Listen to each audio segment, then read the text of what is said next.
Silence is not always an answer.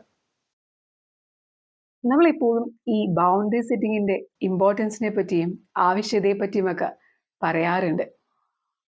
എന്നാൽ പലപ്പോഴും നമ്മൾ ഈ ബൗണ്ടറി സെറ്റ് കഴിഞ്ഞിട്ട് ഇത് നടക്കാതെ പോകാറുമുണ്ട്.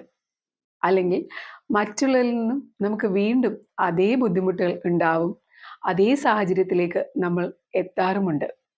എന്തുകൊണ്ടാണ് ഇങ്ങനെ സംഭവിക്കുന്നത്? ബൗണ്ടറി സെറ്റ് ചെയ്താൽ മാത്രം പോരാ, അത് നമ്മൾ അവരുമായിട്ട് എങ്ങനെ കമ്മ്യൂണിക്കേറ്റ് ചെയ്യണം എന്നുകൂടി അറിഞ്ഞിരിക്കണം. അതായത് ഈ ബൗണ്ടറി സെറ്റിങ്ങിന്റെ കാര്യത്തിൽ കമ്മ്യൂണിക്കേഷൻ എന്നുള്ളത് ഏറ്റവും പ്രധാനപ്പെട്ട ഒരു കാര്യം തന്നെയാണെന്ന് ഓർക്കുക. പലപ്പോഴും നമ്മൾ ചിന്തിക്കുന്ന ഒരു കാര്യമാണ്, ഞാനൊന്ന് മിണ്ടാതിരുന്നാൽ അല്ലെങ്കിൽ ഞാനൊന്ന് ചിരിക്കാതിരുന്നാൽ അവർ എൻ്റെ ബോഡി ലാംഗ്വേജിൽ നിന്നും അല്ലെങ്കിൽ ഏതെങ്കിലുമൊക്കെ സാഹചര്യത്തിൽ ഞാനൊന്ന് എഴുന്നേറ്റ് പോയാൽ അവർ വരുമ്പോൾ ഞാൻ അവിടെ നിന്ന് മാറി നിന്നാൽ അവർക്ക് മനസ്സിലാകും എനിക്കത് ഇഷ്ടപ്പെട്ടില്ല എന്നുള്ളത്, അല്ലെങ്കിൽ അവർ നമുക്ക് ബുദ്ധിമുട്ടുണ്ടാക്കുന്നു എന്നുള്ളത്.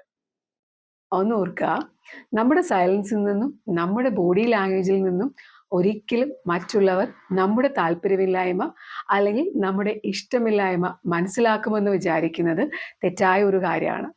പലപ്പോഴും മറ്റുള്ളവർ നമ്മുടെ സൈലൻസിനെ അവർക്ക് ഇഷ്ടമുള്ള രീതിയിൽ വായിച്ചെടുക്കാനായിരിക്കും ശ്രമിക്കുന്നത്.